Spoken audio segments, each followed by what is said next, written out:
Hi, all. You're listening to Paranormal Enlightenment with J-Ro. Today, I have two interviews for you today. We have Lisa Terio with P.U.P.S, Pennsylvania Underground Paranormal Society. And following that, we have Ben Hansen from Sci-Fi's Fact or Fake. All right, let's get started with Lisa Terio tonight. I do have to put a disclaimer. Some of the discussion involves a pending court case with a former member of P.U.P.S, so I did have to go through and edit out some bits and pieces, and pending the case, it can't be put out in public yet. But if any of you are familiar with the team, you'll know what it's regarding. However, Lisa is a very, very talented ghost box operator, and I think you'll all appreciate some of her stories she has to share. Okay. Hi, Lisa. How are you today? Hi, Jazz. Good. How you doing? Good. So I've heard you've had an eventful year with P.U.P.S Paranormal. Yeah, well, actually now the group is doing really well, and okay. we have a lot of events scheduled, but well, why don't you tell us a little about like the work you do with Selma Mansion and some of the events you do with them. Oh, okay. All right. You want me to tell you about the Selma Mansion first? Yep. Like what? Yep. Well, Dawn and I from our team are on the board of directors over at Selma. Mm-hmm. Okay, the Northtown Preservation Society. Both of us are on that, but both of us also now are. Well, I'm in charge of the event committee over there too for planning. But we thought everything was going great. Okay. Mm-hmm. I mean, the place is great now. We are booked all the way till mid-June on Saturdays. Oh, that's awesome. Yeah, things are actually like looking up over there. I mean, we're planning for a few quite good events this summertime. Like we're going to have a History Day festival, instead of regular History Day, where we're going to have vendors and stuff like that on the lawn. So it's going to be pretty cool. We're going to incorporate like a psychic into it, also in paranormal, because paranormal and history go together. Now, the thing at Selma started with me prior to, of course, we did a good deed. We did what we were supposed to do, and our team it reflects on that. I'm telling you what, I don't like stealing. Yeah, right? I don't. When I first found out about this, I was like, oh, my gosh. And, I mean, it started coming out immediately that you were coming forward, and that's what kind of impressed me with you guys, because there's not a lot of people that would do that. And, no, they won't. Yep. And they would have covered it up. Yep. You know it. Covered it right up. But we didn't. And I took a lot of shit over that. Oops, I'm sorry. I took a lot over that. I'm telling you, like right now, I should have known, like when we were doing, we do a lot of ghost box research. I should have known when they were calling him names. We were laughing all the way back in 2012. I remember you telling me about that. Oh my God. Oh, Steve, the dork, look, here he comes. All right, and as it progressed, and we were thinking it was the funniest thing we ever heard in our life, but as it progressed. Right before it came out, all right, I mean, right before that whole thing happened, I had heard a clip that sparked me real, real good. And it literally says, and I have this, and I can't wait to release it, it says, I know a lot about you, Steve. And I went, I have it. I can't wait to release it.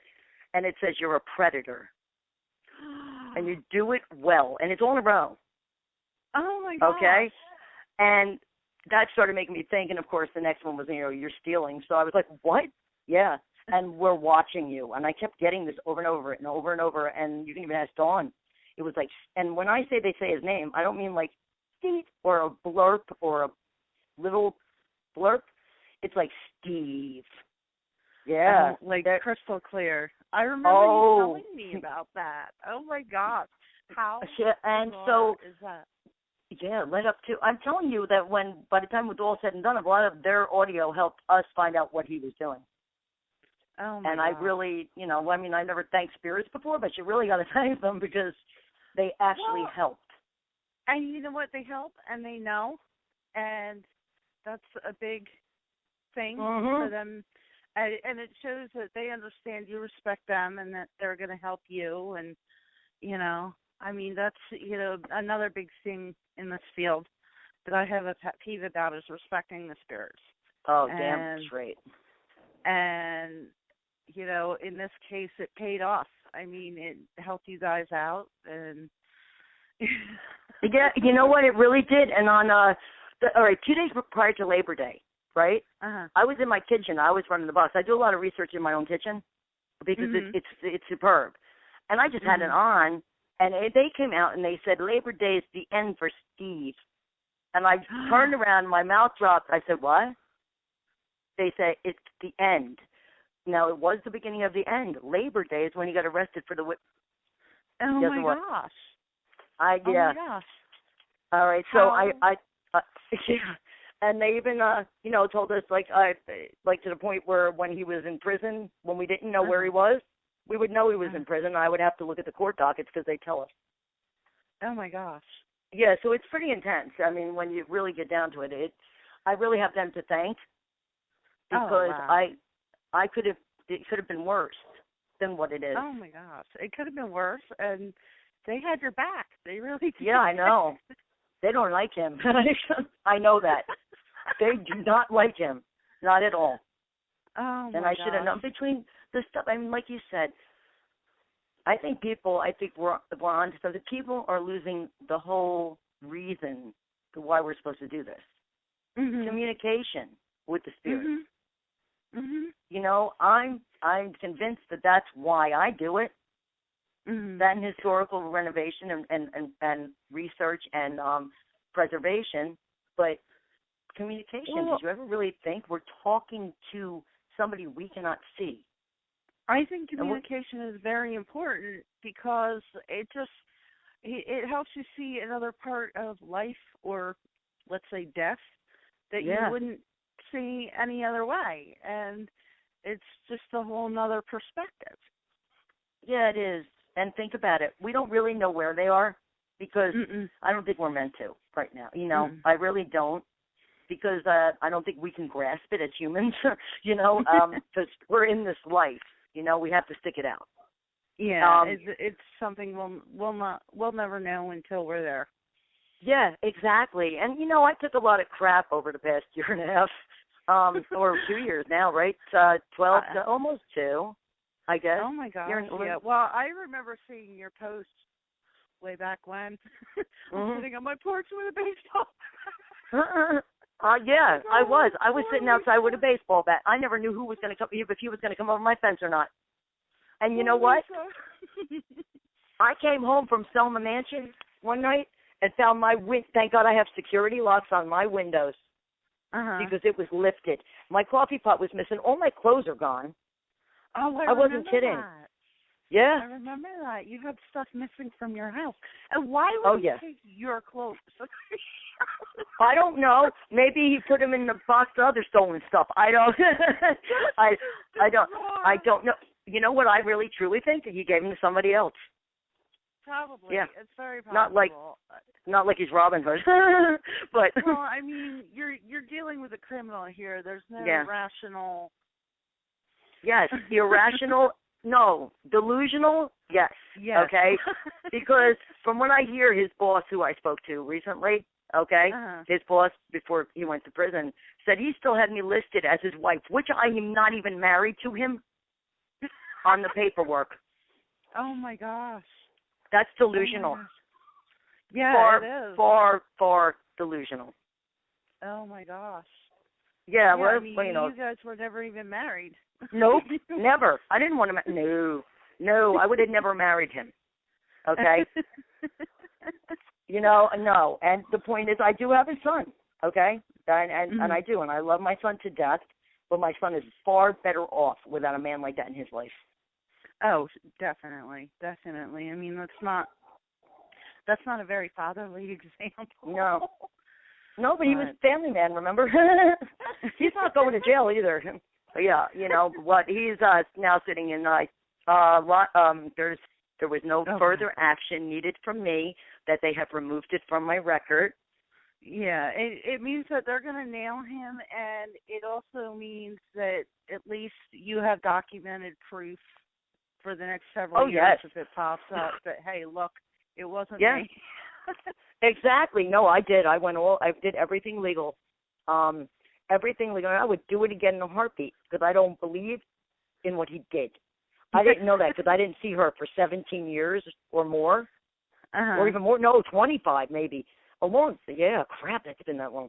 And she told me on a lot of stuff, and she still sleeps with 5 locks on her door. I had no idea. I had no idea. Gosh. Yeah, oh my gosh. He traumatized her. Yeah, that's his own family. I mean, and his son, and the mother of his son, and and his own mother, and his sister. Oh, I'm like, my gosh. So I think he's just demented. Because I'm seriously, I think he's demented. I think he has. What is that? He's a sociopath. Yeah. He from what I've heard and read, he definitely sounds like a sociopath. I am just so impressed with the spirits that they picked up on it and told you about it. Oh my God! I'll tell you what they told me this morning. They had told me yesterday that he was going to move. I had it on. They said, Steve moved. And I'm like, what? I thought they let him out. I'm like panicking. And I went on, and they did. They moved him from that morning. Oh, my gosh. They're playing they're still on him. I have to tell you a funny story he told me. When he got out of jail, because, he's spastic, all right?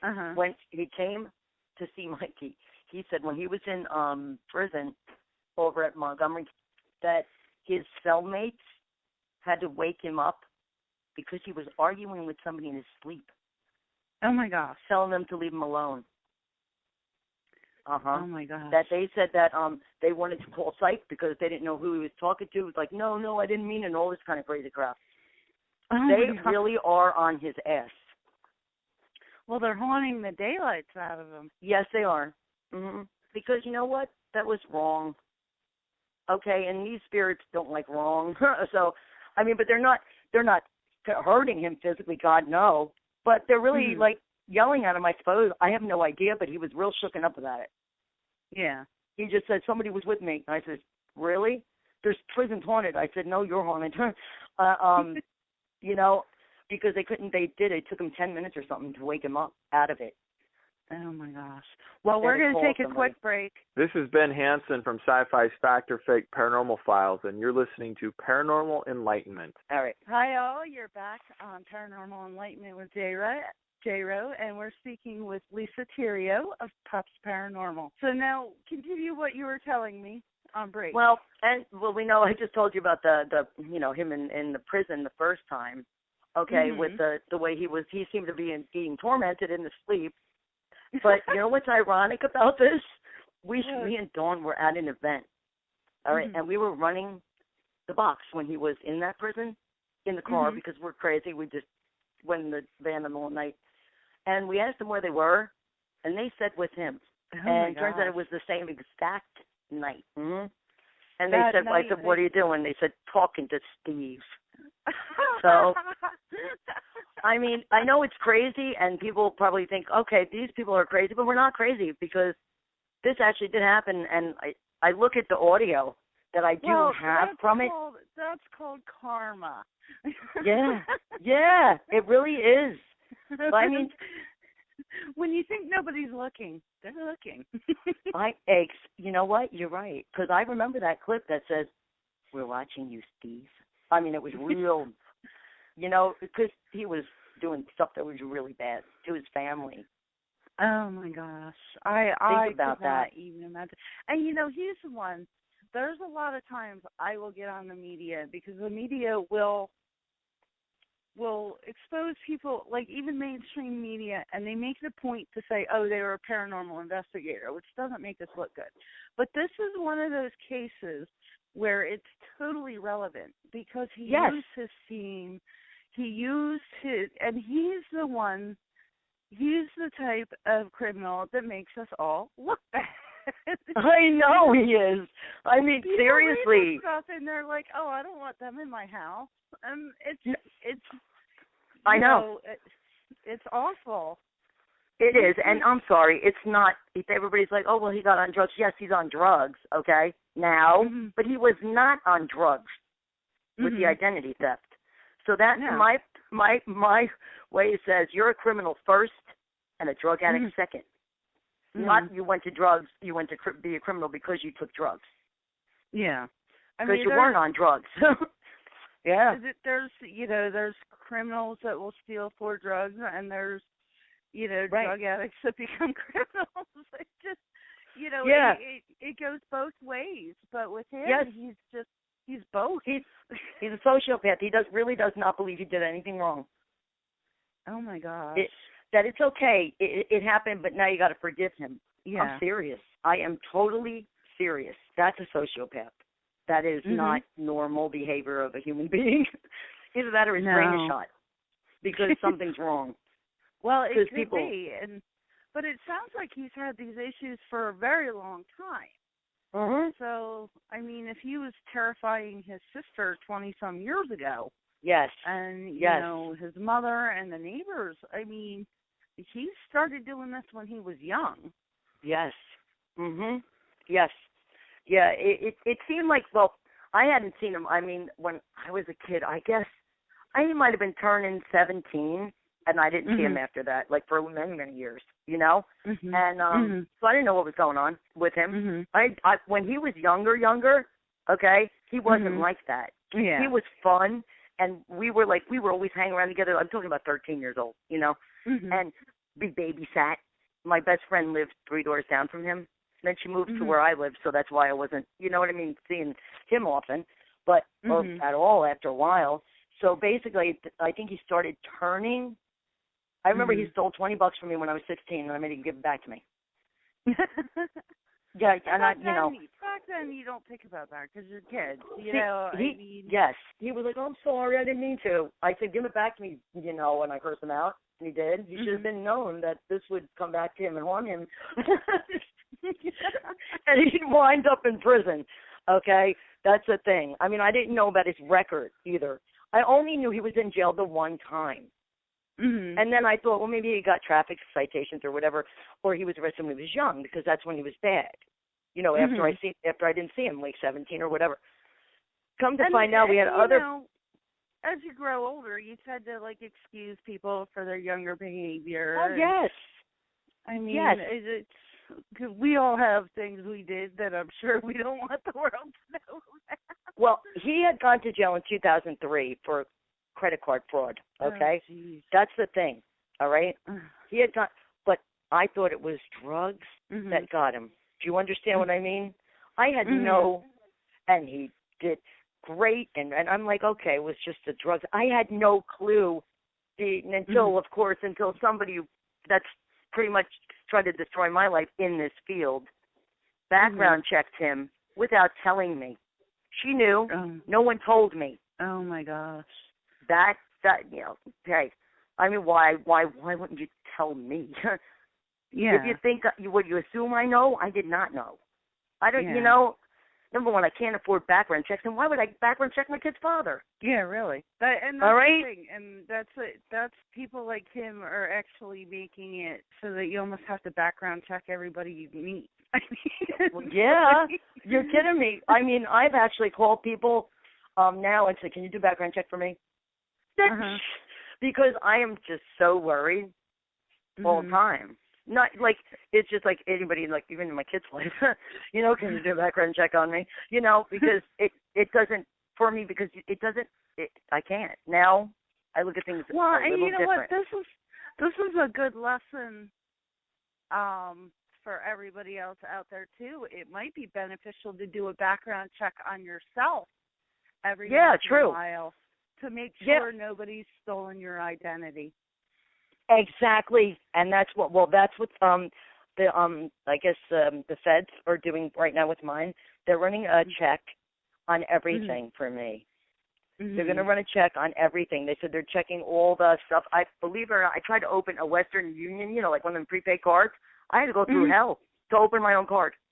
I had to Oh be my connected gosh. and I said, well, thank you, because you know what I mean? I said, thank you, because no one else can answer these questions you're asking me. He said, yeah, it has a report that you had identity theft that you needed to, I'm like, well, that's fantastic. Mhm. It's a double security. So I have a bad feeling that there's other stuff I didn't know about. There could be. There could be. Yeah. And they'll find it, though. I mean, I know. They know about it, and you've been I know. cleared, but they're going to check on it, and they'll find it. And, I mean, that's just, oh, my gosh. Yeah, well, I'm the one who freaked out. I was freaking out. I was calling everybody. You have no idea. I was so freaked out. Somebody stole I had no idea it was him until I texted him. After I made all the phone calls, and then I snapped. Yes. Somebody's been there, and you feel so violated. It's an awful feeling. Yeah, it is. It's horrifying.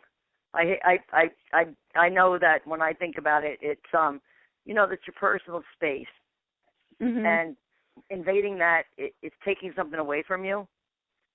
I mean, stealing from a store is bad enough, but when you steal from people, or you invade their privacy and it takes a whole new level. Oh yeah.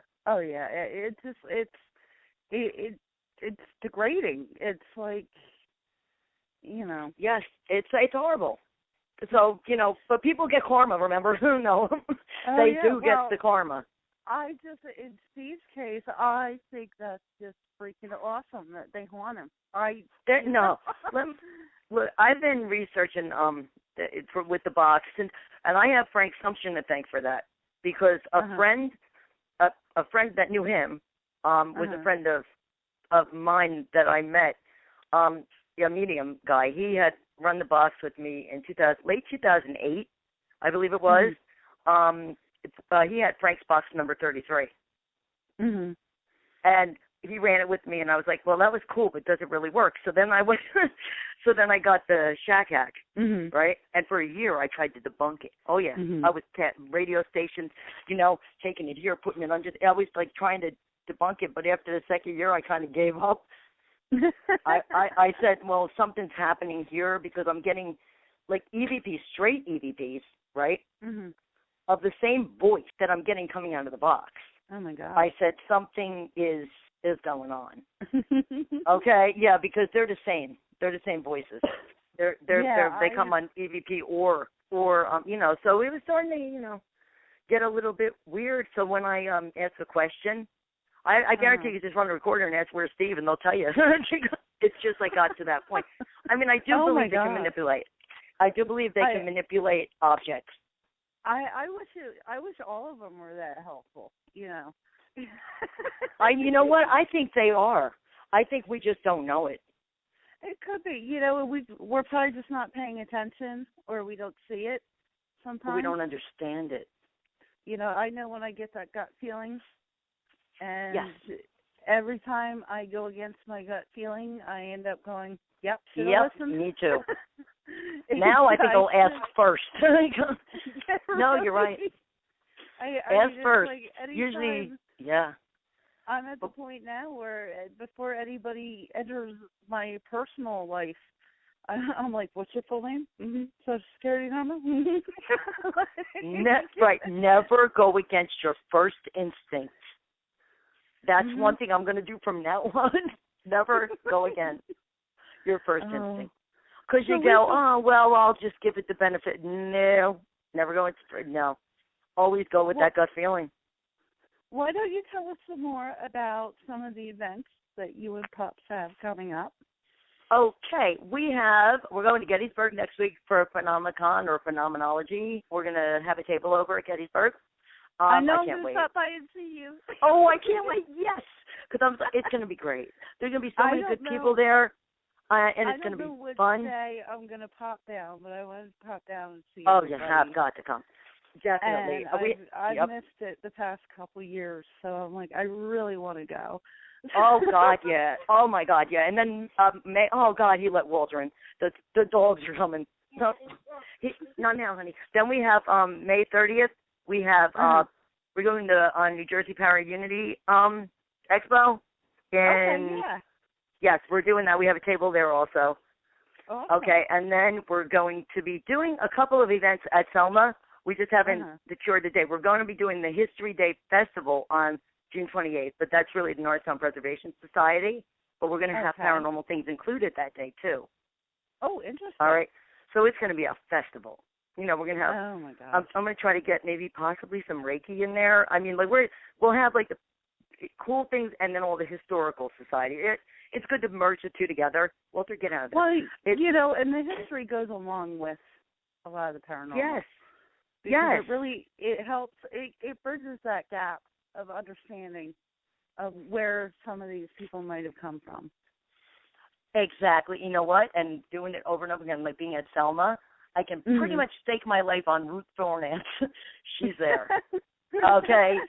I mean, she had forced it to Delaware. Rich Allen was having a birthday party for one of his team members there at Selma, and they were having cake. And when you listen to his recorder, there's an older lady going, "How'd you like the rum cake?" It is one of the most fantastic things I've ever heard, but it matches our voice of Ruth. Oh, my gosh. Yeah, so there's a lot of that stuff. That's so interesting. And that's so cool. I was speaking with another guest last week. They actually have an old mining town that they do out in Colorado, and they're pretty much the only team that goes in there. So it's pretty neat when teams have a certain place that they work with over and over, because you get to know the history, you get to know, you build a relationship with the people that work there and the spirits that are there. You get to build that relationship. Yeah, that's a lot like Fort Mifflin for me. A lot. I mean, that's Fort Mifflin and Selma.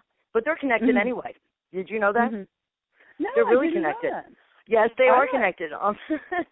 James Madison. Okay, Mike. James. Okay, fix the musket. James Madison Porter, Andrew Porter's son, actually raised a militia garrison at Fort Mifflin in the War of 1812 and ranked to colonel at the fort. Oh, my gosh. So, yes, there's a connection. There is definitely. I heard there was a fire at the fort recently. Oh, my God.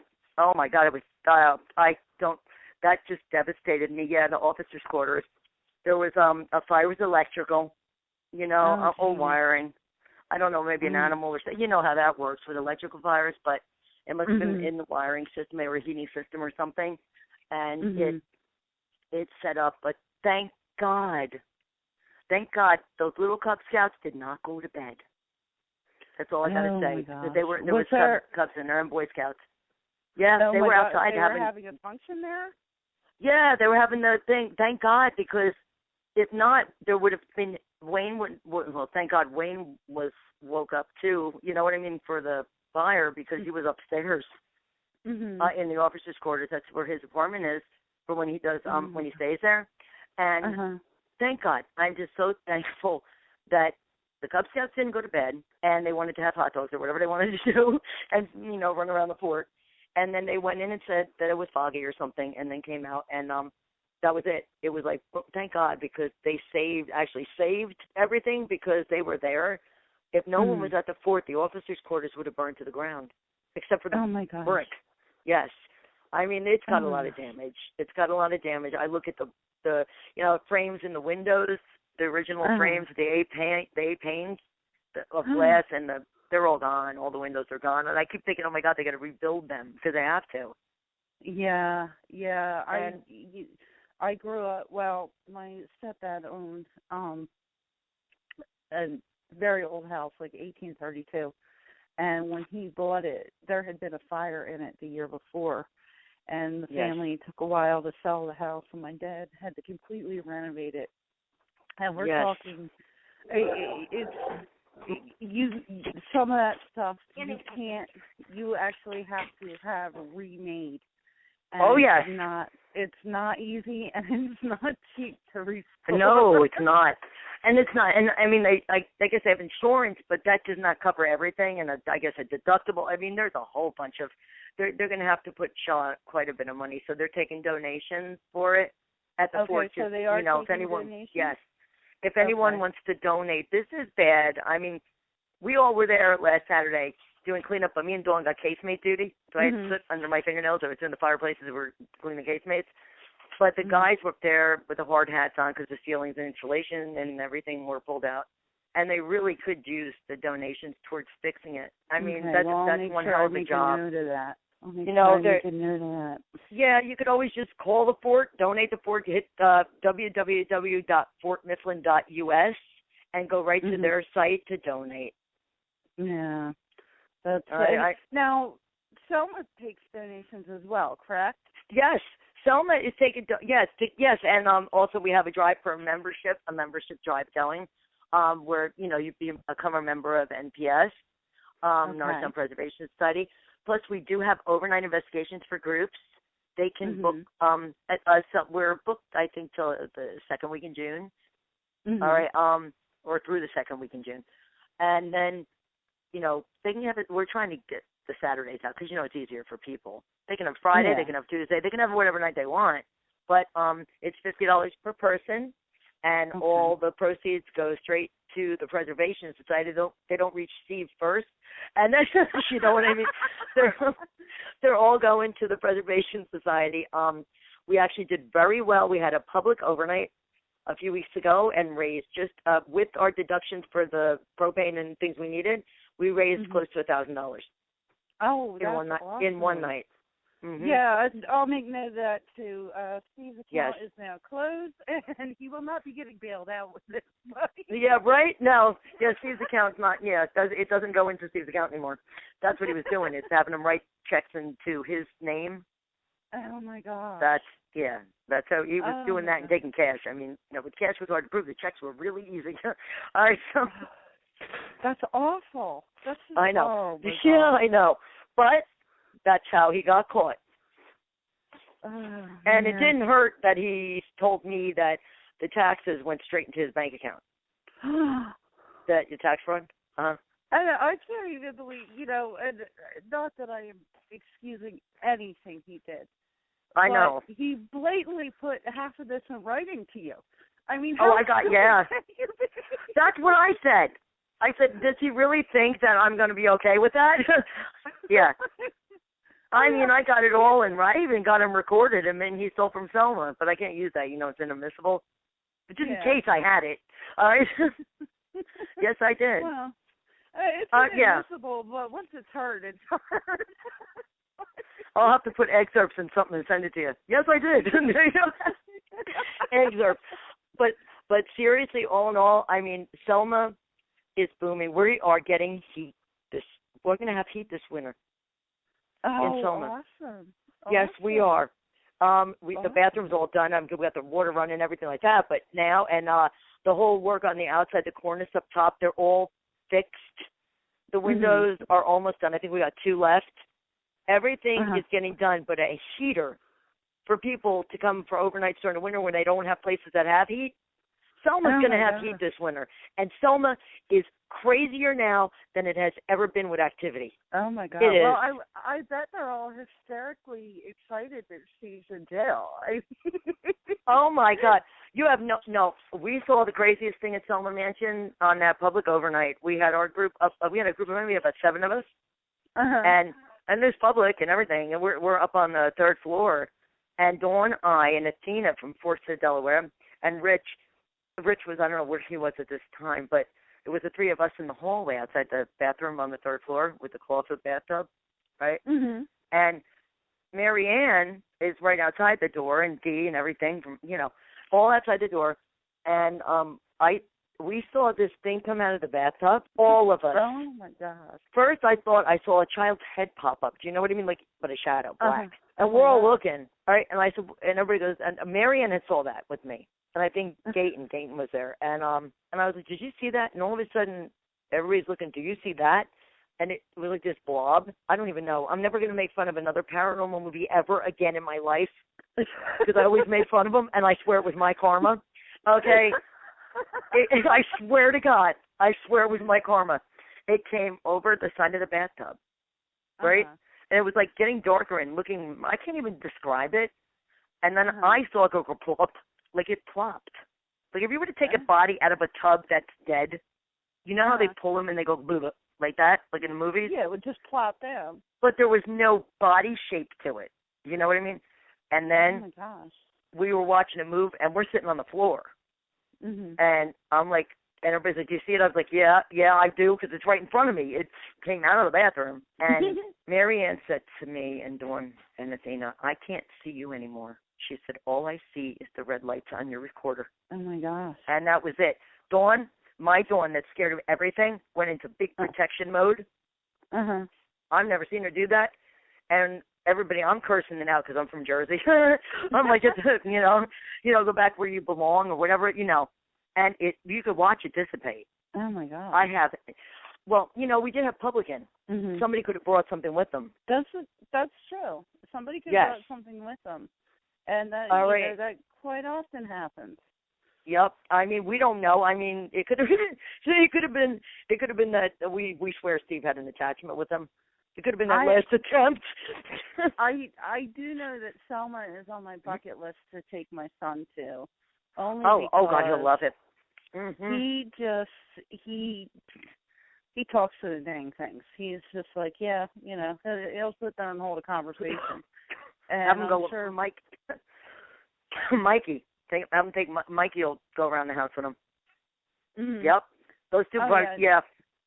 Mm-hmm. At 11 years old, I caught my son, or 10 or 11 years old, I caught my son running around my apartment at the time with my millimeter going, here, go see us. Yes, exactly. You know what? You trained him. Okay? Mikey is gifted, and we have a junior team. So Mikey and Jade runs the junior team. But Mikey's on it, and he's 11, and he's been on it since we graded. It was like 3 years ago. Uh-huh. All right. Yeah, when you train them, they know not to go into buildings that are abandoned without permission. There's a lot of things and besides that, they can communicate with them a lot easier than we can. Oh, yeah. I think. I mean, Mason just, that's for him just because as a parent, as well as you, too, we teach our kids, don't go trespassing, period. Oh, no. Yeah, exactly. But ghost hunting or not, it's just not cool to walk into somebody's property. But yes, I know. I think with Mason, I almost didn't even really have to train him. I think he just kind of picked up on my cues and. Yep. Yeah, exactly. He just. That's it. You hit it on the head. He did. He watched his mom. He picks up. They pick up on it. These kids pick up on it. And, I know. There's some that get out of hand with it, and they don't have supervision. But I also wouldn't recommend letting them go without supervision. But no. Mikey's been at Fort Mifflin since he was 4. Mm-hmm. I mean, actively there. So that's the that difference, kind of. though. Yeah. He grew up with it, so he exactly. Knows, he didn't just watch a show with his buddies one day and go, "Oh, let's go ghost hunting." No, exactly. No, he grew up with it, but he also sees them. Mhm. Yeah, he does. He's pretty active with that. I mean, I knew that was going to happen when he started at about age 3. That's about when Mason started talking to them. See, 3 years old, right? And then it just they're talking. Who they're talking to. They're talking to the spirits. And Mason at 3 years old was telling me my ex and I had bought a house from a widow. Her husband had died in 1989, and we bought the house from the widow. Mason was about 3 years old, and he started talking about a baby in his bedroom. Oh. And I said, well, who told you about the baby in the bedroom? Now, mind you, we bought this house a few years before Mason was even thought of. And he goes, yes. Florence told me. Florence was the widow we bought the house from. Aww. And about 5 weeks after he starts talking about the baby in the bedroom, and Florence and Charles was the husband, told him about the baby. I was talking to my neighbor, and I found out right around the time Mason started talking about this baby, Florence had indeed passed away. Oh, wow. Yeah, and it's been all downhill since then. Oh, wow. But yeah, he you know what they sense. Yeah, I know. How time, what I mean, how things like that happen. Yeah, things like that happen.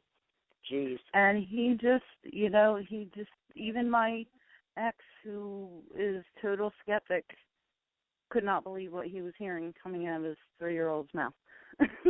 Yeah. You know what? I agree, though, because when they're that young, I think, and I'm going to go by this old adage, they are not told that they can't. They're not told it's an imagination. I don't believe in that word. I don't use that around my kids. Never did. Imagination. All right, like if you're saying imagine in your mind a story or whatever, that's different. But like, no, that's not that's just your imagination. You can't see them. They're not real. Yeah. If you don't do that, then and, they nurture it. As much as my ex and I didn't get along, the one thing we get along with, I mean, he's total skeptic, does not believe at all, but he will never, ever tell Mason how to believe or not believe. And that's one thing I can appreciate with him. He will not tell him he's wrong. Oh, that's great. That's good teamwork right there, That's good. Because that's a common thread. I'll tell him. I told him years ago, I said, look, I know you don't believe, and that's fine. I said, but if Mason believes, don't shame him. Don't tell him he's wrong. Don't, Right. And it'll tell him, well, Mason, I think this is what's causing it, or I think that's what's causing it. But he will never tell Mason you're wrong. No. He might help him to understand if it's natural, but otherwise than that, no. And God knows we don't really know anything anyway. Us paranormal people really don't, do we? I know we don't. It's all research at this point. That's all. Yeah, because people are like, I'm the expert at this, and I'm like, wait a minute, this is not a science. I mean, there's no proven anything. Very good, Michael. This is Mikey. He's on the junior team. Say hi, Mikey. Hi, Mikey. And then I triggered it, and it shot out. Well, don't shoot the musket in their house. Look at that. I did strange conversations we have. No, I know that musket can shoot. That's why I said don't put paper in it. Here we go. Okay. Of course, it's not loaded when anything. But don't shoot the musket. Yes, don't shoot the musket in the house. I mean, of all types of things, don't shoot the musket. Come on, Elizabeth. Oh, nice move. Did you hear that? It's called the dog just knocked their whole bowl of food on the floor. Now they're all going to eat it. Watch. There you go. Oh my gosh. Yeah. So That's I think right. what I just had furniture crash above my head. Yeah, exactly. All right. I'm like, no, you know what? I have to say, we don't know anything. I don't think anybody knows anything. I think the sky's the limit in our research. I think there's so much out there that can be, sought after. Oh, I didn't finish telling you about the rest of the events. So, go ahead. All right. We have the New Jersey Power Unity Expo on May 30th, and then some Selma, where you haven't got a date yet. All right, for a bigger one at Selma, and then I'm going to be doing my first lecture at John Fowler's Paranormal Journeys. Awesome. Yeah, I'll be there too. John is actually sponsoring my radio show. Oh, wow. Okay. Yeah. Great. He does the web hosting, the Midnight Watchman and ParanormalDictionary.com. Yes. Sponsors this show, so I'll be there. He's a good person. I like John. I really do. So that's great. You're going to be there. Yeah, I'm going to be doing my first lecture on my audio research. I'll probably start it off like none of us know anything anyway, but no. But I'm gonna have to sit in the audience and make faces at you. Oh, you have to, because I'll be laughing. What I'm gonna do periodically through the day, and I'll probably do it in the room. I'm gonna be at the table, and I hope they have space for me, for a room, because I'll take 2 or 3 people. I've had some really strange things happening with the Ghost Box. Like I went over to. Well, for instance, I'll just give you this one. This was weird. I went over to Jay's friend's mom. We went for Christmas, and we were there, and their cousins were there, but I didn't know them. It was like she was pregnant and she was with her boyfriend or her husband. I didn't know at this point. So Teresa asked me to put the box on to find out who's in her house, because they see a person walking up and down the stairs, and they hear the footsteps. I put it on, And the first thing it says was that, well, after Walter came out, it said that was Tom. So I'm going, Tom, are you in the house? And he's like, are you? I said, are you at Teresa's house? He said, no. And I'm like, and he's like, she's single. And then he said something. He goes, and the necklace. And all of a sudden I turned around, and the cousin is in tears. So I looked at her, and I said, what the hell is going on? You know, I'm like, what's going on?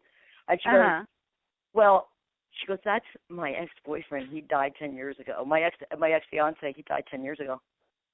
I went, what? And I just kind of like, and he was like, I like the necklace. I said, what's with the necklace? And she said, she buried it with him.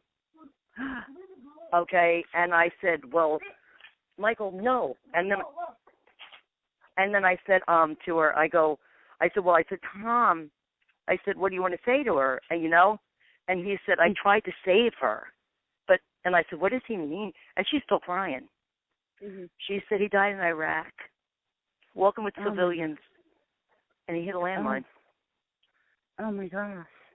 All right, and I'm like, and then he's like, I wanted you to have my jacket, and you're single. She's pregnant. And I was like, and she's laughing at this point, crying and laughing, because that's something he would have said.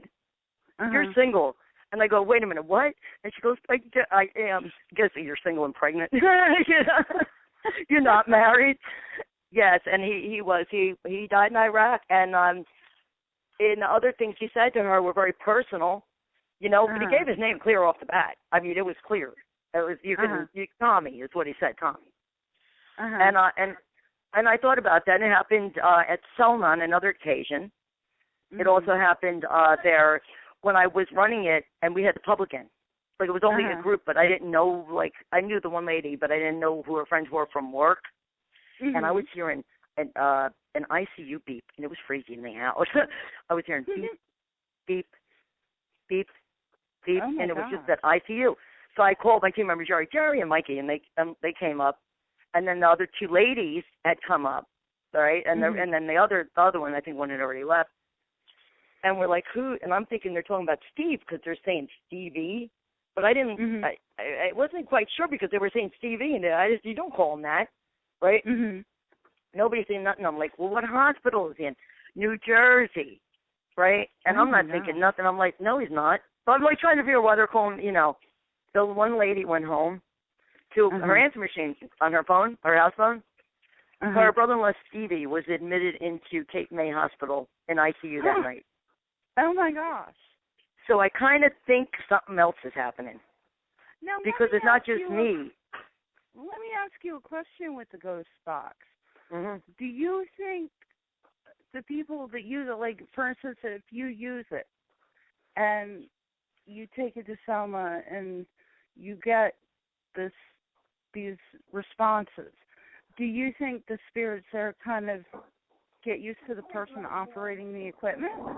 Yeah, and I use my guide. He's Walter. I use him. That's the one I you know, like I know who he is now. It took me a couple of years to figure it out, but I do have him and four other spirits that are constant. So I do know that they do. I think I'm beginning to think it's the human who runs it because a lot of people don't get anything. But then again, do they ask the same questions? I don't sometimes ask anything. I just say, what do you got to tell me? Yeah. You know, what do you want to tell me today? Or you know, what's going on? Or hi, what's up? Or, you know, it's gotten to that point where I'm not sure what's happening, but something definitely is. When we were at the Selma event, that was the night of the Fort Mifflin fire, right? Right after we saw that blobby blob come into the bathtub, we ran back upstairs to go do the little ghost box, and it was Walter, and he was clear. He said, go downstairs. Okay, and I don't usually hear him say that. He said, it's Walter. I said, what's up, Walter? He said, go downstairs. So I'm like sitting there not listening to him. And he goes, oh, now it's a monster. And I run downstairs. She said, I've never seen you move that fast. I was like, you never said that before. I'm leaving. And we went in the room, but we had the ghost box in on the amp. We have this whole system set up. And as we're running, it's telling us about an attic, and it's saying the breaker, and we're thinking Selma. And we're like, oh my God, well, what with the breaker? And I'm like, well, I couldn't get in the breaker because the fuse blew because somebody locked it. And I'm like, you know, going crazy. And then it was saying man with the hatchet. Here it's coming. There are more are coming. More. I have this audio. More are coming. I'm like, dude, if somebody runs up these stairs with a hatchet, I am jumping out the window. I was like, because it was freaking me out. That was at the same time that Fort Mifflin's fire was going on. They tore that roof apart. They tore it apart with chainsaws and hatchets. I really think they've developed, like, you guys have developed a relationship with them. And that's, yes. It just, I don't know, I always ask people, because that's just, you know, am I weird that, you know, you could actually develop relationships with them? Oh, yeah. I mean, yeah. It is, and you know what? But they're not ghosts. I know that. These are not ghosts. They have crossed over. I do know that, but they communicate. But you know what I did notice? They can get back and forth places really quick. Like if one's not around and I call them, like, or you'll hear, I'll be right back, or wait a minute, or I'm busy, or he's busy, or whatever, and then like a minute later they're here. I'm like, where the hell were you? You know, at work is what I usually get. I don't know what they do, but all right. But the thing is, there's definitely a relationship. There's a relationship between the spirits of Fort Mifflin for us and Selma. A definite close-knit relationship. That's why we're having, we're going to have, well, it goes straight to the fort. We're doing our own P.U.P.S, public paranormal investigation on August 29th, which is the day that Private William H. Howe, prisoner that was executed wrongfully at Fort, yes, I did my research, at Fort Mifflin, and that was his burial date, which is my birthday, ironically.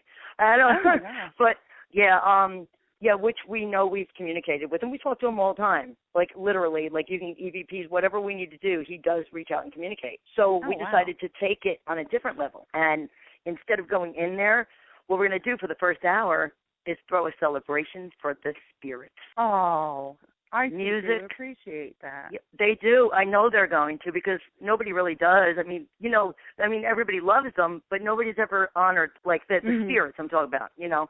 But nobody's honored them like this. And I had an experience where I played, me and a friend of mine, I played my guitar because I play, and she played her cello inside Casemate 1, and we had a wonderful night. We had a lot of responses, too. And all we did was play music. Well, you know, it's just that music's another thing that just connects different worlds. So, I mean, and even back then they don't have the music we have today, but they had their own form of music. So that can go beyond centuries and beyond the human, you know. Well, I'll tell you what, they like the new music too, from what I can tell. Oh, very cool, Mike. Very cool. And they actually do like the new music. They like music. I think music is a key that's going to be one part of my lecture. I think music is a key to a lot of things, because it can take you, if you hear a song, for instance, right? And it takes you right back to that moment, right? Like, if you remember somebody, it's like being right back in that moment. But if you think about it even more, when you hit a guitar note, if I was just to pluck a string, that's really a vibration. And the vibration turns into a sound. And it's wavelengths that do it. And I don't know too much. I'm trying to figure out as much as I can now. But that reaches out on a different kind of level. Well, there's 2 times, and I have, as well as you, I have fibromyalgia. And oh, God, yeah. There's 2 times that I can specifically say when it almost, not always, but almost goes away. When I'm in a haunted location or I'm at a live concert. Oh, my God. You are on the same level with me. I went to Fort Mifflin last weekend. I had no pain. It went away. It went. I had nothing. I was dancing in the casemates with a broom. Maybe, did you ever think that the chronically ill tend to... I've talked to a lot of there's actually a lot of us with chronic illnesses that do this. Yeah. And I've had people ask me if they think that's why I do this. And for me, it's hard. I don't know, because I've always been into ghosts, but I haven't always had fibromyalgia. So I don't know if one set the other off. But I think with having a chronic illness, for me, I have the empathy of being trapped in a body. Yes. Oh, my God. whereas a spirit's trapped somewhere. Not every case. Like, not everyone, but some are. Yeah, but a lot of them are trapped in places that they can't get out of. Mhm. And I think or they're giving us a sense of freedom for the ones that aren't trapped. Exactly. It's showing us that there is another side in another sense. Exactly. And I think it puts us all on that same level of, I can understand you because I know what you're dealing with. Maybe I'm feeling it on a physical level. You might not be feeling it on a physical level, but you're showing me physically what you deal with. Yes, exactly. They can sense it, I believe, too. I mean, I got Lyme disease really bad, and I've had it for 25 years, and it's central nervous system. Mm-hmm. So it's same boat. And it's, of course, triggered fibromyalgia, the arthritis. I'm in pain 24 hours a day, and I, of course, we all learn to live with it. You know, but you can't poke you or me. You'll hit somebody. Am I right? Poke me in the leg and see what happens. Right? I have days where it hurts to wear clothes. I mean, it hurts. I know that. I'm like that today. And but you know what? When I went to the fort and I felt no pain, that did make me think, who made the pain go away? Now, there's the thing is, was it just because I was there, okay, or were we helped? Like you said, one of the locations, you tend not to feel as much pain. And, all right. You know, that, and then with music, when I'm at live concerts, I don't know if it's the vibration. Oh, my God, I don't feel anything either at live concerts. Yeah, from the music equipment, I don't know, but haunted locations and live concerts, and, it's really funny because people will tell me, well, you don't look like you're in pain when you post pictures of doing investigations in concerts. I know, right? I know. That's my pictures, too. Wait a minute. That's my pictures, too. That's my therapy. That is you know what? That's therapy. And I'm telling you, music, somehow maybe that level reaches beyond what we know, and maybe that's the kind of level that they communicate on. It might be, and it hits our nervous system like that. And maybe that's why there's so many of us with these conditions that are in this field. I mean, a lot of them. I know. Isn't it ironic that there are a lot of people that have a condition, or, like survivors of cancer? I've noticed, you know what I mean? When you look back, and you think about it, it's not, and it's really weird. We're not looking because we're scared either. We're not looking for the answer because we're afraid. It just seems more of a open communication. To me, I don't know. I feel a certain closeness with them. And so do I. I always have. I don't know why. I always have. Me too. And it just, there's something on that level that puts us all there. And I mean, I have days where, and I'm sure you do with our illnesses, where you get so frustrated. I'd rather talk to dead people than living people.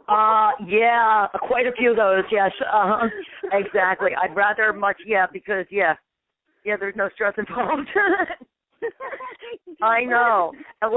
Or you're in such pain, and I don't know, somehow that helps. It does help. It really does. It does. Sometimes getting out of bed is hard. Oh, my God. Okay? Sometimes it takes me hours. I know. Or you get up and you have to do something, and it hurts like hell. And you know what? Yeah, it's hard. The nights of insomnia, but every night. To go somewhere. You have to go somewhere in the morning, so you don't even go to bed, because if you go to bed and wake up, you're going to feel even worse. I've done that a million times. That is so true. I have insomnia. You do too. You had Lyme disease, right? So it's not gone. So I'm going to tell you that right now. It doesn't go away. Oh no, it doesn't go away. No. William. It's just one of those things, and I've actually had people go, "Oh my gosh, that's so horrible. How do you live with it?" And I'm like, You do. You have to. I know. You know what? No.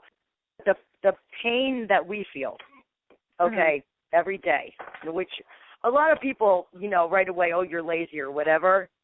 I'm frustrated with that because none of us are lazy. Okay. I don't know. I've actually found a lot of us that got it later in life. Yes. Were very active. Very active. Yeah. Yep. Yeah. Like, I used to work 2 and 3 jobs when I was in my 20s because I could. I know. I was. Jobs at a time because I could, not because I had to. I know. That's right, because you could. And now we're pretty much struggling to live. You know, that's the thing. You know, and I think what we do, of course, we don't get paid. We know that. Yeah. You know? Yeah. We don't. No. All right. Don't. But yet it brings enjoyment. Even though the rest of our lives are falling apart. It's okay. Yeah. Hey, you know, I'm in a haunted location. I'm pain-free today because I'm Yes. Yeah. Pain-free, good atmosphere, you know, and we're not looking to get the next great AVP. We just want to talk. Oh, yeah. That's, I mean, it just, honestly, I could go the rest of my life. You know, I don't need anybody to recognize it. I don't need anybody, you know, in your heart. You know? Yeah, I know. You're always going to have people that are like, no, it's this or that or the other. Oh, I know. Fine. And I know. Just let them. That's okay. You just let them. Yep, you just let them. But you know in your heart what you have. And yes. I adore teens like you that have a relationship because you have somewhere to go back to. And it's, you know, if you go into a different location every single week, that's fine and that's great, but you don't. You don't develop a personal relationship with anybody if you do that. You know that. Exactly. You can't. That's fine if you want to hunt ghosts. Mm-hmm. Okay. That term fits that. But research is exactly what it is. Mm-hmm. Okay. It doesn't happen overnight. And you know, as well as the rest of us, you're not going to get the same things every time. No, so not at all. It's beneficial to be able to go back and do the same place. Yes, it is. It is. I mean, I've been fortunate enough to have investigated quite a few locations, and I've always done them more than once. Mm-hmm. Okay, I felt more endearment to Fort Mifflin than that feels like when I walk through those doors, everything goes away. Yeah, it's like all the problems go. I don't know what happens when I walk through the gates. That's it. It feels like home. Selma, like you're home too. Yeah, that's what it feels like. No, it really does. And I know everybody loves the fort, and everybody does, but I really think there's a lot of people that do love the fort, but don't know that feeling. Do you understand what I mean? Mm-hmm. Of a feeling like when you walk in, all your problems in your life disappear. Mm-hmm. And I know it sounds odd. That's why I always say it's magical. For me, it is. And Selma, it's another place. For us, when we find those locations, it's like, you know, it is magical. It's like, it is magic. This is our little world, and everything else goes away. Yeah, you know what? It is. It makes a difference. I think because I remember my first EVP when I was, like, I must have been there like maybe 3 months. Then I went back like, you have no idea how many times. I spent over 450 hours in casemate 11, okay, just sitting there by myself with a recorder. Oh, my gosh. In the dark. Okay, and anyway, so, but at this point I came home and I was listening to my audio, and all I hear is, Lisa, on my EVP. I'm like, who the hell knows my name? You understand? You know what I mean? And I thought about that. I'm like, wow, they know my name, you know? And I'm like, well, who the hell is that? You know, went to the whole other level. But when they do know you, you can't see them all the time. No. I hate to know that, too, because I never know when they're standing behind me. So, you know, really, they would never let you know either. So, like, heads up, guys, I'm in the room. Can you at least tell me where you are? Yeah, please. I'm taking a shower now. And, you know, privacy in the bathroom, please. You know, things like that, because I do live in a haunted house. This house has been active for years. The house that my husband lives in, my ex-husband, we had bought, and I explained we bought from the widow and whatnot. Well, not too long after Mason started talking to Florence, late at night, like around 10:30, 11 o'clock, I would hear her doing dishes in the kitchen. And I would turn around and I would go, you know what, Florence? I said, I don't mind that you're here. I don't mind at all. I said, go ahead and do your dishes. But if you're going to do dishes at 10:30 at night, the least you do is mine, too. Exactly. Yeah. Please really do those dishes. Am I right? You know, there's a spot there and a spot there. Yeah, I know. I know how it is. I was just like, look, I realized, well, they were the couple that built the house originally. Right. So you know what? Like, they like it. They like it to be taken care of. You know that, right? They do. Oh yeah. I think the spirits really have a thing with that. The last people that rented here didn't. Listen, the last people that rented here. House from her. She had said to me, I hope you two are very happy here like we were. Me, her, and her deceased husband. Well, situation is, we're not together anymore. We're not together anymore, but we still co-own the property. We still take care of it. We still, it's that property that just will always have a couple attached to it. Yes. Wow. They're not ghosts, but they're spirits, and spirits like to visit. Am I right? They don't have to be a ghost. That's the thing. People already automatically think they're ghosts or demons. I love that. That makes me laugh. A lot of them aren't. Demons. Oh, jeez. I don't want to go on the demon thing. I don't know. I think TV shows. I'm sorry. I think TV Ghost Hunters did real good for bringing out the paranormal to everybody feeling comfortable. I do. The show Ghost Hunters. I think they did bring that. I think by them exposing, they really helped because a lot of people are hiding in their homes, not mentioning anything. Oh yeah. They really did.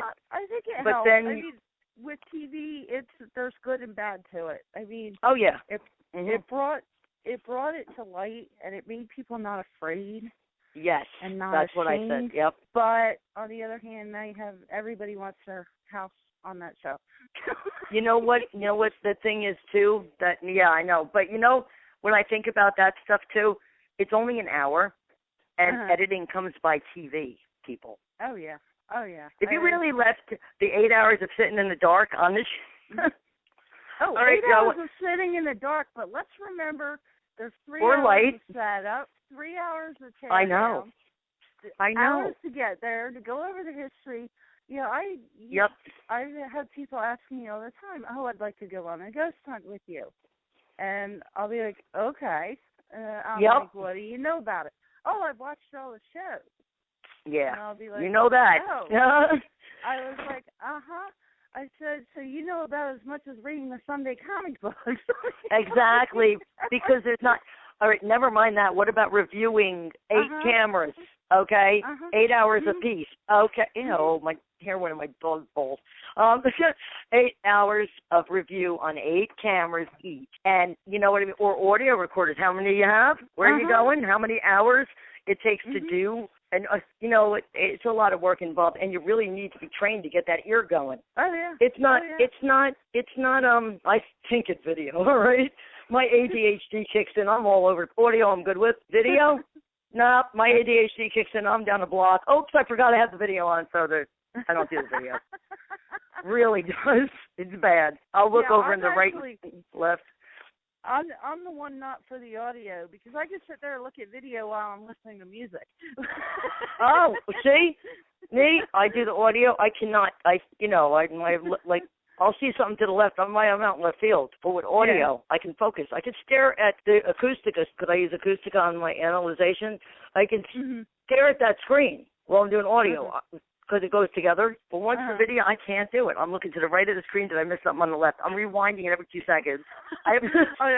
Yeah, I'm the opposite. I can do video all day long because I can, I'll put my headphones on. I'll be bebopping, listening, watching the screen. But audio, forget about it. I'm like, is that a bird chirping outside? I know a lot. I don't know. I don't. I tell you, I'm like that with audio. I could do audio. Like I could sit through 8 hours. I can do ghost box audio. Do you know how hard that is? I can do because we record our sessions and then I run it through my program and then I run a filter on it. Okay, and then processing that. If we have we have like 3 layers of voices at the same time.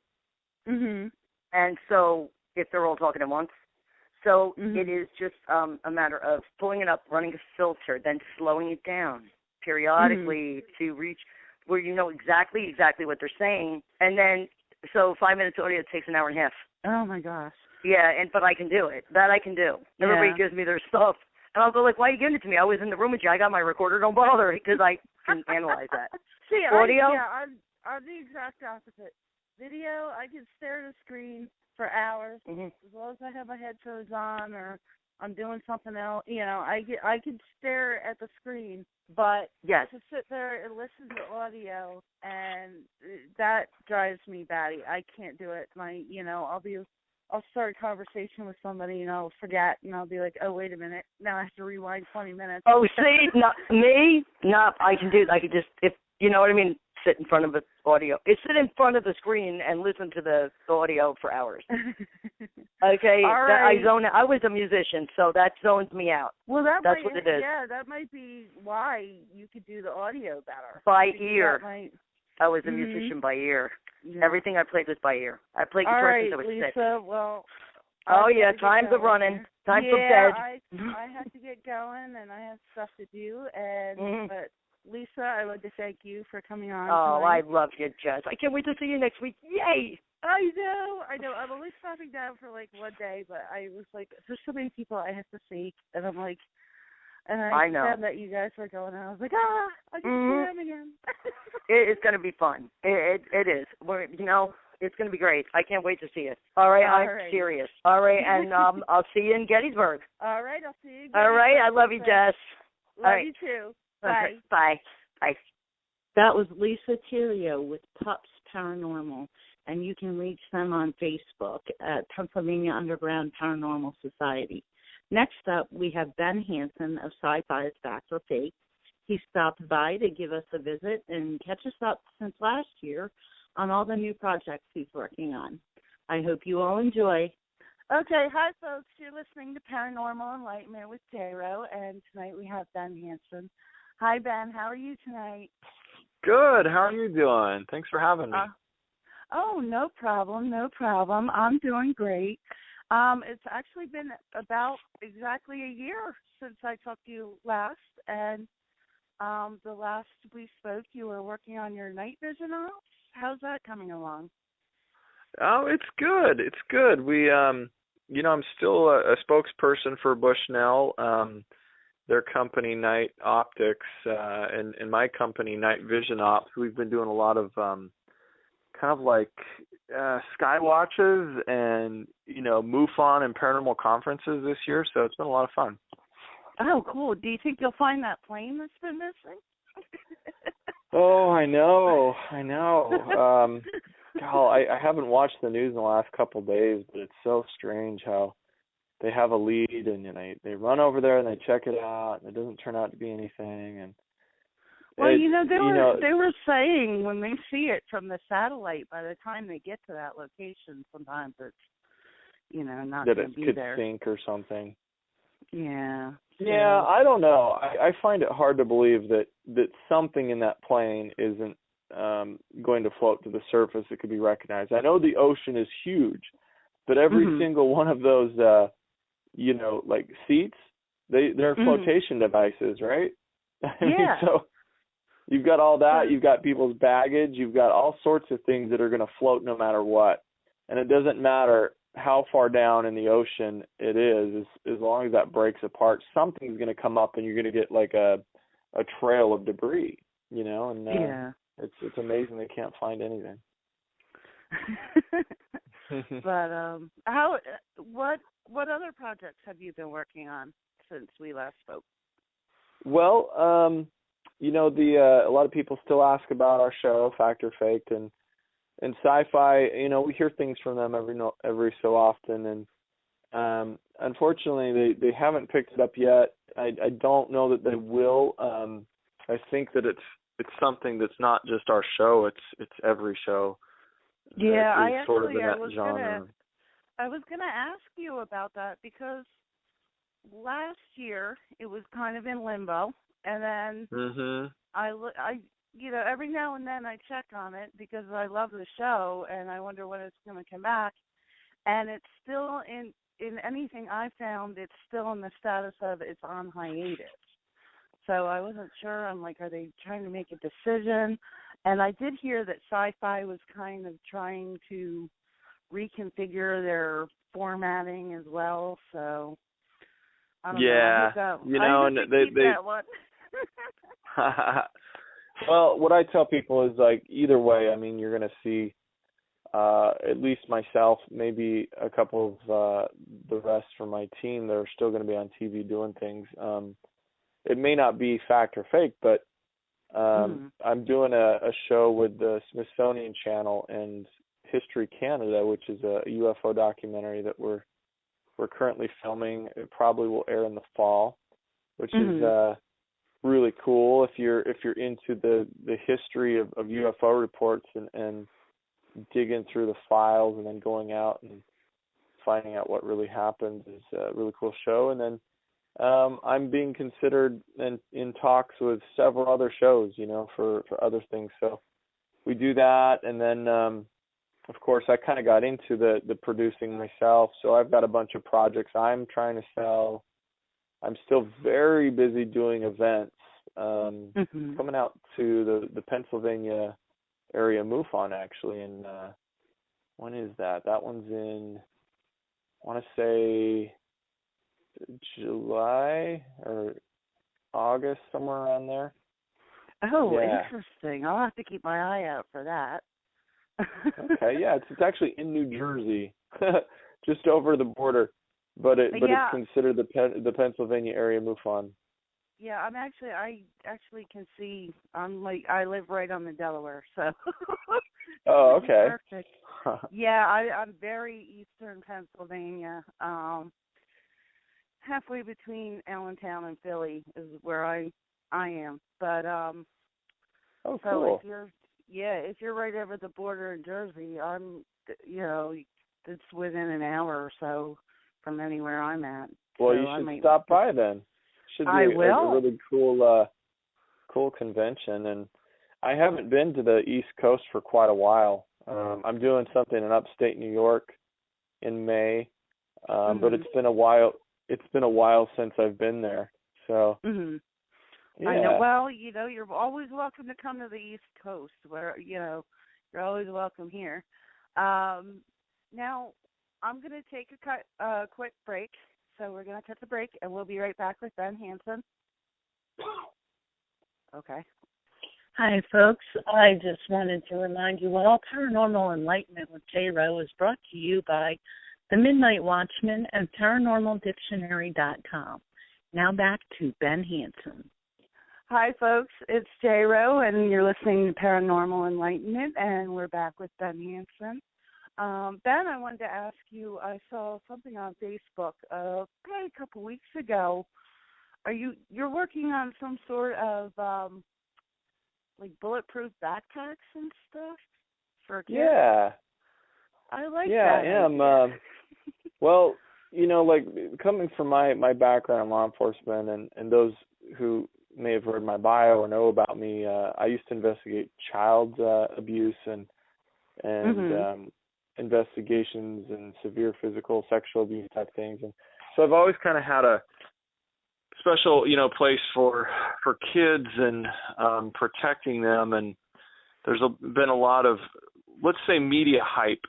The actual increases in school shootings have not dramatically increased. In fact, they've been down for many, many years. But a lot of people are wanting to do something about it. Exactly. Yeah. The media makes a bigger deal of them. Unfortunately, we have had some shootings where there's been more deaths. They're just senseless, and the feeling of not being able to do anything is something that really worries a lot of parents and kids. And so while the rest of the world is kind of arguing about the politics of gun control and stuff, I try to do things that shouldn't have anything to do with politics, and just say, look, there are options, and one of them is that you can very cheaply convert your child's backpack into a bulletproof, life-saving piece of equipment. And it's cool because we're. Oh, go ahead. I have a middle schooler, so that's always on my concern.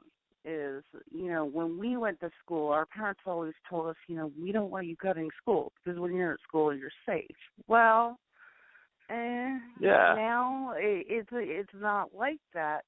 But having a child in school myself, I know the schools try to do the best they can, but if there's a little bit more as a parent I can do, I mean, I even, he, at the time of the Sandy Hook shootings, he was only about 10, and I was against him having a cell phone. And then I thought about it, when we were kids, there were like payphones everywhere, even in our schools, and they don't even have that anymore. And that was part of the reason why that Christmas my child got a cell phone, was because, okay, he can tuck it in his backpack, and if he has to hide in a closet, he can make a phone call or a text or something. And, I mean, it's not as life-saving as a bulletproof vest or backpack, but it's a way to call somebody or, because there aren't phones in the classrooms either to tell people what's going on. And, I mean, I'm all for whatever anybody can do to protect children. It's a good thing. Yeah, I agree. And I haven't had much resistance to the idea. There have been some people that, they'll say, well, if I have a kid who's in school that I have to worry about that, I'll take them out of the school. And I'm okay. You're welcome to say that. However, if you look at where the shootings are happening, none of these schools are the type of school where you would say, well, this is a dangerous area. It's in, like maybe downtown, the ghetto, and my kid is not safe here. No, these happen in all sorts of places. And so what we do is you can either buy the backpack itself, or you can just get the panel insert, and it starts at $89 for the small backpacks. Oh, that's not bad at all. Oh, no, not at all. I mean, for a little bit more peace of mind, and what I'm doing now is working on some type of a training program, maybe a video for kids, so that they can understand. So they're not dwelling on it, but at the same time, it gives them maybe a little more confidence if they're anxious about, the violence in schools, and they know how to use the backpack, So it's the world that we live in, and an ounce of prevention, who knows? Maybe you can do something to help keep them safe. And that's something that very, like, when I saw that hit home for me as well. I'm sure for other parents. Now, do you have any other conventions coming up that you know of that you might attend? Yeah. Well, my next one, if anyone's in the West, the next one is we're joining up with the Salt Lake Comic-Con, which is their second year. They broke every record for a first-year Comic-Con last year. They sold 70,000 tickets, and so we're going to be doing a ghost hunt in conjunction with that on April 17th, and I'll be up there. And then, it's huge. It's so fun, and it's just so many people. So I'll be doing that, and then May I'll be in upstate New York at Lake George on I believe it's the first weekend of May, which is I'll look it up right here. I got it on my calendar. It's the 2nd and the 3rd of May. Okay. It's the History 2 Paracon. Okay. And then I'm heading to Australia. So I don't know if you have listeners out there, but really cool the Australian Paracon. I did actually see that you're going to Australia. Now, is that something you've done before? Like, I've been there. I haven't done an actual conference because we had a big one planned in Scotland and it didn't come together. And we had Australia last year. They tried to bring us in. It didn't come together. So this looks like it's actually going to happen. This will be a lot of fun. That sounds awesome. Now, what is there any other projects you have, or? Well, beyond that, I mean, it gets even more busy because things are being added every day. I think in July I might be speaking at the the Roswell, New Mexico festival that they have every year. Oh, that's fun. Yeah, and then August, I'm not sure that I have anything in August so far. I'm doing stuff with the Lost Limbs Foundation in both September in Indiana, and then at the end of September, we're going to the Stanley Hotel again in Colorado. And who knows? I mean, I think I've got, if you go to benhansen.com and you click on the event tab, we try to keep that updated with everything, but it's great. I love being busy, but sometimes I forget to have vacations of my own. Hey, you know what? I would look at your schedule and say you're on vacation all the time, but that's just me. Well, the best kind of job to have was where you can't tell the difference. So. Do you have any favorite, with everything you've done, all of your research and all your adventures on Fact or Faked, do you have any favorite experience? I've got a lot of favorites for different reasons. Some of them were just because the location was just amazing to be at. Others were because the case really, stumped me, and it left a lot of mystery yet to be solved. And others were kind of because maybe it was the first time I'd seen something, So I have Indiana, I had a ghost case in a cemetery where it was the first time I saw objects moving by themselves, object manipulation. And yeah, as far as places of activity, people ask me, well, I think on the top of my list, Tombstone, Arizona, the Birdcage Theater is crazy active, and also the Battleship North Carolina. We had things literally flying around the room, breaking. Something was not happy that I was there. Really? Oh, no way. You didn't happen to catch any of that on camera, did you? Well, not the actual exactly when it happened, because of course it happened just off camera, like so many of this does happen. I know. I same thing.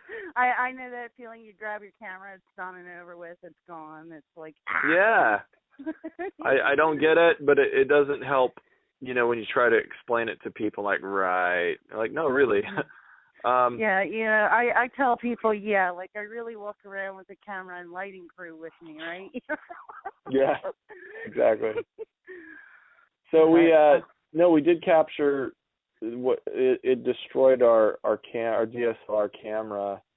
It was thrown across the room and dented the lens, made a chip on the floor where it hit. So we documented all that stuff. The actual act of it flying across the room, though, wasn't, caught. So.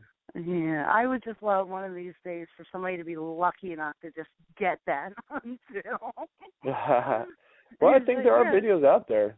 There are some videos. The difficulty is that there's so many hoaxes. It's hard to know if you're actually seeing poltergeist activity or if it's somebody who's, done a camera effect. Well, that, and I've always found, I mean, even if you knew 100% for sure it was not a hoax, there's always going to be someone out there that's going to say, well, it could have been. So yeah, it's I've learned, as far as people that are skeptical, I'm not going to change their mind, and okay.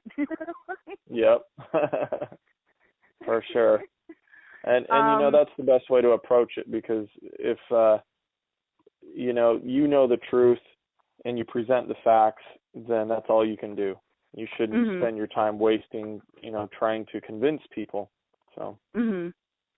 Have you ever had somebody?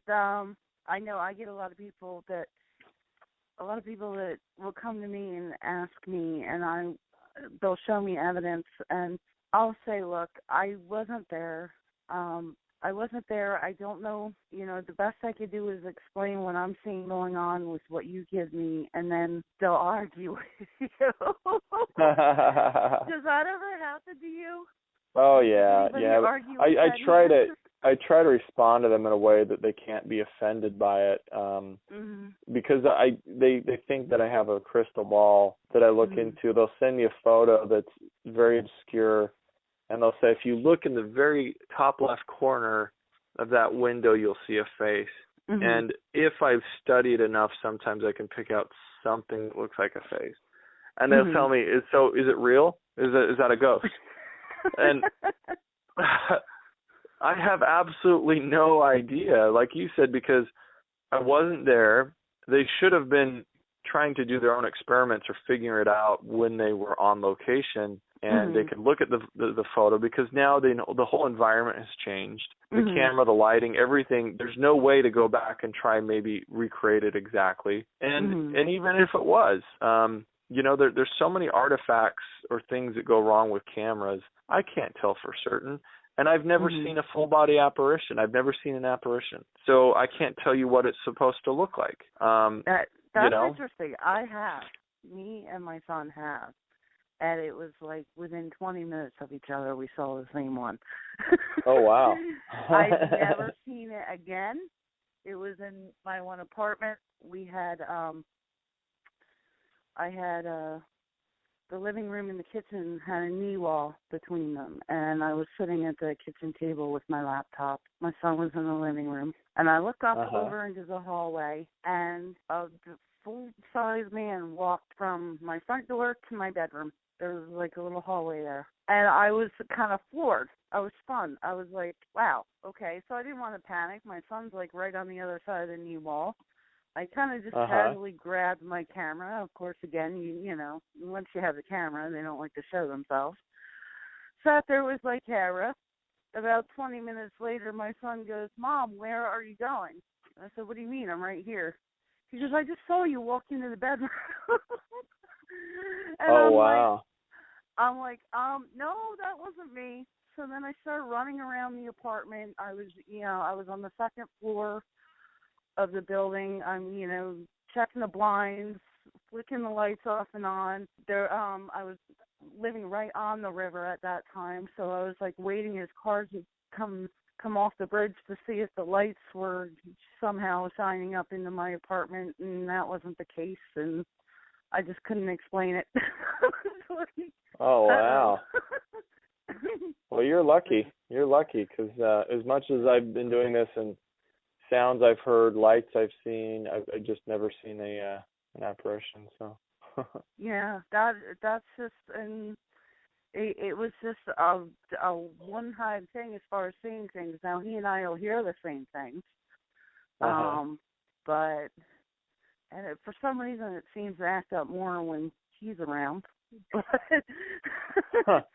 But no, that was my one experience, seeing an actual, full body apparition walking in my apartment.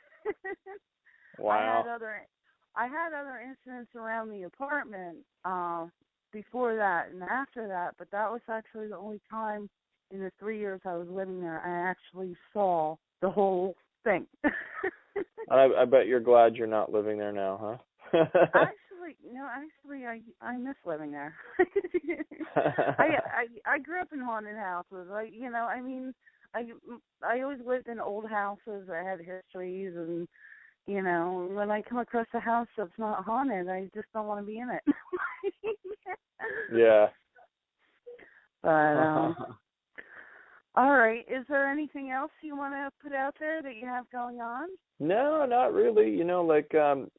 Anyone who's interested in the ghost hunting or UFO watching, of course, we talked about it a little bit in the beginning, but we do have some. It's still not cheap, but we do have the prices are coming down on night vision and thermal equipment. So if they go over to nightvisionops.com, I'm still having some problems with being able to purchase directly from it. We had some glitches, but if they email me, I can set up a payment link and give you a really good deal. Okay, all right. So if they go to Night Vision Ops and they see something they like, they can send an email. Now, is that email right on the website there? Yeah. Okay. There's an email there in the contact section. You just get a hold of me and we'll set you up. Okay, and then now your other website is benhansen.com, and if people want to find out where you're going to be, they can go there, correct? Yep, that's it. Okay. All right. Well, it has been wonderful talking to you again, Ben, and I appreciate you taking the time to do an interview with me, and I hope to hear from you soon. Well, thank you so much for having me. All right. Talk to you later. All righty. Bye.